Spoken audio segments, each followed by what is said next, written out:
अस्सलाम वालेकुम friends, my name is Mohammad Rizwan and welcome to all at my YouTube channel. आज हम अपनी पांडास की प्लेलिस्ट को आगे कंटिन्यू करते हुए अपने कुछ कॉलम्स के ऑपरेशन देखेंगे। इससे पहले वाली दो वीडियोस में हमने देखे कि हमारे पास कॉलम्स के ऑपरेशंस क्या होते हैं और आज वाली वीडियो में भी हम अपने कॉलम्स के ऑपरेशन को ही डिस्कस करेंगे। आज हम जो डिस्कस करने वाले हैं वो है हमारे पास इज़ नॉन मेथड, उसके आगे ड्रॉप ना को डिस्कस करेंगे और लास्ट में हम देखेंगे कि हमारे पास फिल ना क्या होता है। तो सबसे पहले हम क्या करते हैं कि अपनी पांडास की लाइब्रेरी को इंपोर्ट करते हैं। इंपोर्ट पांडास और इसका एलिस बनाकर मैं पीडी रख लेता हूँ। उसके बाद मैं यहाँ पर एक डिक्शनरी बनाता हूँ जिससे मैं अपना एक डाटा फ्रेम बनाऊँगा। ठीक है? तो मैंने डाटा डाटा के नेम से एक डिक्शनरी बना ली है। इस डिक्शनरी को मैं अपने डाटा फ्रेम में कन्वर्ट करूँगा।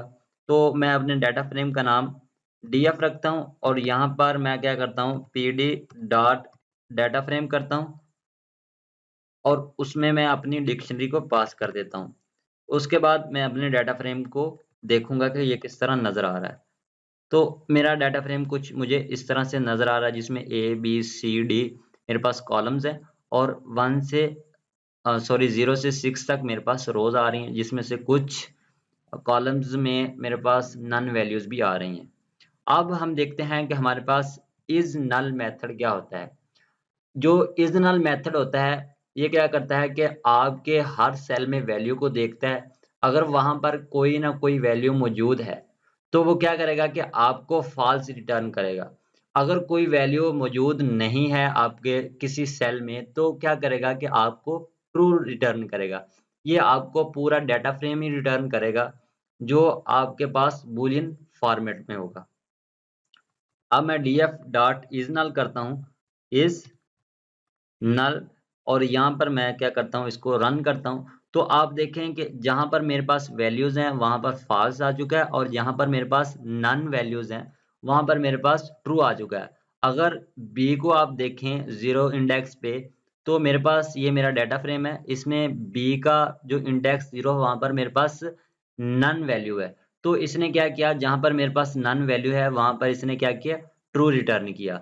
और आप देखें यहाँ पर भी मेरे पास नन वैल्यू है तो इसने ट्रू रिटर्न किया। A2 पे मेरे पास क्या है? ये ट्रू रिटर्न कर रहा है। तो हम देख लेते हैं कि A2 पे मेरे पास नन वैल्यू है। जहाँ पर मेरे पास नन वैल्यू है वहाँ पर इसने इसने ट्रू रिटर्न किया और अदरवाइज़ जहाँ पर मेरे पास नन वैल्यू नहीं है, कोई ना कोई मेरे पास पार्टिकुलर वैल्यू है, वहाँ पर इसने फ़ॉल्स रिटर्न किया। तो इस तरह ये वर्क करता है।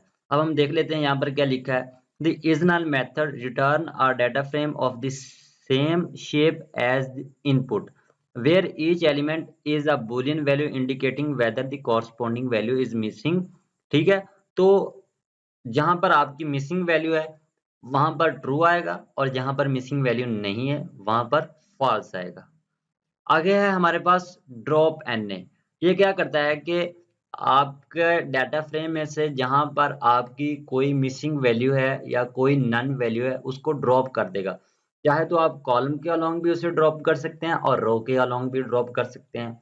वो किस तरह हम इधर देखते हैं। डीएफ डॉट अगर आप ड्रॉप करें, ड्रॉप एनए, ठीक है? सिंपल आप इसी तरह लिख दें ड्रॉप एनए। अब इसे आप रन करें, तो आप देखें कि मेरे पास सिर्फ़ रो 3 का डाटा आ रहा है, ठीक है? इसका क्या मतलब कि इसने क्या किया, रो के अलोंग जो मेरा डाटा फ्रेम है, उसमें से रोज़ को ड्रॉप किया है। ये किस तरह इसने किया, मैं आपको पहले तो अपना डाटा फ्रेम यहाँ पर दिखा देता हूँ कि मेरा जो डाटा फ्रेम है, वो इस तरह से नज़र आ रहा है। अगर आप इंडेक्स 0 वाली रो को देखें, तो उसमें मेरे पास नन वैल्यू आ रही है, तो इसने स्किप कर दिया। 1 इंडेक्स पे मेरे पास फिर रो में नन वैल्यू आ रही है, तो इसको भी स्किप कर दिया। 2 पे मेरे पास नन वैल्यू आ रही है, रो के अलोंग, इसको भी स्किप कर दिया। अगर आप 3 को देखें, तो 3 में मेरे पास कोई नन वैल्यू नहीं आ रही, तो इसने क्या किया, 3 को गेट कर लिया और दूसरी जहाँ पर मेरे पास नन वैल्यूज़ आ रही हैं, उनको क्या किया इसने स्किप कर दिया, उनको इंक्लूड नहीं किया। तो इसने क्या किया, कॉलम के अलोंग नहीं यहाँ पर वर्क किया, इसने क्या किया, रो के अलोंग मेरे डाटा को इसने क्या किया, स्किप किया है या ड्रॉप किया है। आगे है हमारे पास कि अगर आपने अपने कॉलम्स के अलोंग अपने डाटा फ्रेम में से अपने कॉलम्स को ड्रॉप करना है तो वो किस तरह कर सकते हैं। df अगर आप करें ड्रॉप na और यहाँ पर आप एक्सेस पास करें, एक्सेस इक्वल टू अगर 1 कर दें, आप इसे रन करें तो मेरे पास C और E का मेरे पास डाटा आ रहा है। इसका मतलब क्या है, जो मेरे पास C कॉलम है इसमें भी नन वैल्यू नहीं है और जो E कॉलम है इसमें भी मेरे पास नन वैल्यू नहीं है, और जिन कॉलम्स में मेरे पास नन वैल्यूज हैं उनको इसने क्या किया, ड्रॉप कर दिया है। आगे है हमारे पास फिल na। फिल na क्या करता है कि आपने जो आपके पास कोई भी नन वैल्यू है उसको फिल करने के लिए आप फिल na का यूज करते हैं। वो किस तरह, अगर आप df डॉट फिल na करें और यहाँ पर आप पास कर दें फॉर एग्जांपल 777, अगर अब रन करें तो आप देखें जहां पर मेरे पास नन वैल्यूज थी वहां पर मेरे पास 777 आ चुका है। इस तरह क्या कर सकते हैं कि आप अपनी जो नन वैल्यूज हैं उनको फिल कर सकते हैं। आप कोई भी वैल्यू यहाँ पर पास कर सकते हैं, आप 999 भी पास कर सकते हैं, जो आपकी रिक्वायरमेंट है उस रिक्वायरमेंट के अलोंग आप अपनी नन वैल्यूज को आप वैल्यूज प्रोवाइड कर सकते हैं। जहां पर आपकी नन वैल्यूज हैं वहां पर आप अपनी कोई भी वैल्यूज को पास कर सकते हैं।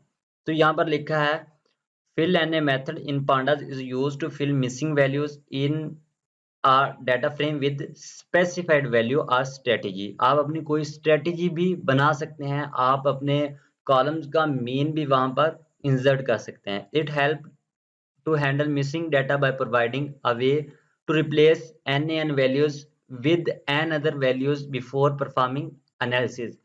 आपको एनालिसिस करने से पहले जो NaN values होती हैं उनको रिप्लेस करना पड़ता है किसी another values के साथ। तो आई होप आप लोगों को समझ आया कि हमारे पास fill na मेथड क्या होता है, उसके बाद drop na और is null मेथड क्या होता है। अगर आप प्रॉपर पांडास और डाटा साइंस के को सीखना चाहते हैं तो मेरे चैनल पर जाएं, जहां पर कंप्लीट इसकी प्लेलिस्ट मौजूद है। आप वहां जाकर एक्सप्लोर कर सकते हैं और प्रैक्टिकल वर्क कर सकते हैं।